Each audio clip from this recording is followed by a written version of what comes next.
क्या मैसेज देंगे?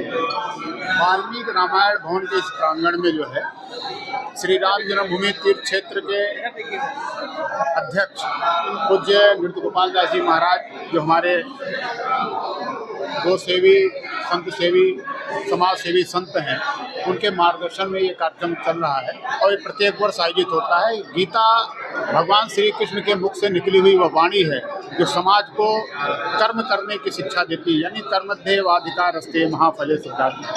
भगवान यदा यदा हि धर्मस्य तदात्मानं सृजाम्यहम्। इस प्रकार से भगवान श्री कृष्ण के मुख से निकली हुई वह वाणी जो समाज अपने को जो है उसमें अगर समर्पित करे तो एक व्यापक मार्गदर्शन कर सकता है, समाज एक सूत्र में बन सकता है, समाज जो है कर्म करने के लिए प्रेरित हो सकता है, आगे बढ़ सकता है। तो यह कार्यक्रम जो है हर वर्ष गीता जयंती के अवसर पर होता है और यहाँ पर लगभग 2 से 2.5 हज़ार जो है हमारे गीता मनीषी यहाँ पर बैठे हुए हैं, विभिन्न विद्यालयों के, विभिन्न मठ मंदिरों के, विभिन्न गुरुकुलों के, और यह कार्यक्रम जो है यह संपन्न हो रहा है, हम सब इसके साक्षी बन रहे हैं। दूसरी बात यह है कि आज वही गीता जयंती है जिस दिन 464 वर्ष पुराना, यानी आज से 550 वर्ष का जो प्राचीन ढांचा था, कलंकित ढांचा था श्री राम जन्मभूमि पर, वह भी समाप्त होने का दिन आज गीता जयंती को ही हुआ था।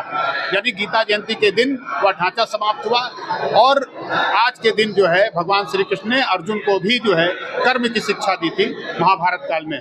तो यह कार्यक्रम जो है प्रत्येक वर्ष होता है, हम सब इसके साक्षी बन रहे हैं। हम सब गीता जयंती के अवसर पर सबको हार्दिक बधाई देते हैं और मंगल कामना करते हैं कि वह अपने कर्म के प्रति जरूर प्रेरित हों, आगे बढ़ें। बाण लेकर के खड़े हुए देखा, सब हमारे सगे संबंधी ताऊ चाचा मामा हैं।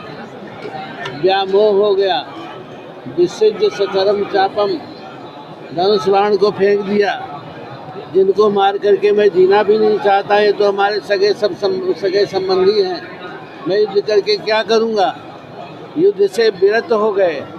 ऐसे समय में भगवान श्याम सुंदर ने अर्जुन को कर्म का उपदेश दिया, ज्ञान का उपदेश दिया, अध्यात्म का उपदेश दिया। जो कुछ है करने वाला मैं हूँ। कर्तव्य का ज्ञान कराया, अध्यात्म का बोध कराया। ये अध्यात्म परम सुंदर है, इसके द्वारा सब कुछ प्राप्त होता है। देश स्वतंत्र हुआ। दुर्भाग्यवश कुछ देशद्रोहियों ने सनातन के विरोध में, राष्ट्र के विरोध में कुछ धाराएं संविधान में ले आए। वो देश के लिए बहुत बड़ी घातक है, जिसे आप धारा 30 कहते हैं, जिसे मंदिर विधेयक कहते हैं। इसे जाना नितांत आवश्यक है और समय आ गया है, अब कोई रोक नहीं पाएगा। ये धारा जाएगी। हमारे प्रधानमंत्री जी सब प्रकार से लगे हुए हैं और जब तक चली जाती कुछ कारणवश रह गया, वो भी भगवान मार्ग प्रशस्त करेंगे, निश्चित है। ये गीता का ज्ञान जन जन तक पहुँचाया जाएगा और ये राष्ट्र हमारा हमेशा से विश्वगुरु रहा है और रहेगा। बस इसमें अयोध्या भर के आचार्य, ब्राह्मण, शिक्षक और छात्रों को बुलाया गया। लगभग 2500 लोग श्रीमद् भगवत गीता के 18 अध्यायों का 700 श्लोकों का पाठ कर रहे हैं। पाठ के बाद उनको दक्षिणा, वस्त्र, प्रसाद देकर के सम्मानित किया जाएगा। मणिराम दास स्वामी सेवा ट्रस्ट के द्वारा प्रतिवर्ष यह आयोजन होता है और बड़ी संख्या में आचार्यगण आते हैं। आज ही के दिन 5500 वर्ष पूर्व भगवान श्री कृष्ण ने अर्जुन को गीता का ज्ञान दिया था, जिससे बंधनों से मुक्ति मिली थी। इसीलिए आज की एकादशी को मोक्षदा एकादशी कहते हैं। लगभग 2500 से 3000 लोग आए हुए हैं। सब आचार्य हैं, छात्र हैं और पाठ कर रहे हैं सस्वत। राधे श्याम शास्त्री, मैं मणिराम दास स्वामी का ट्रस्टी हूँ और यहाँ हम लोग सेवा करते हैं। मार्गशीर्ष शुक्ल पक्ष की एकादशी, जिसे मोक्षदा एकादशी माना जाता है, मोक्षदा एकादशी की जिसकी संज्ञा, उस अवसर पर गीता जयंती का यह अद्भुत उत्सव आज श्रीमद् वाल्मीकि भवन में हो रहा है।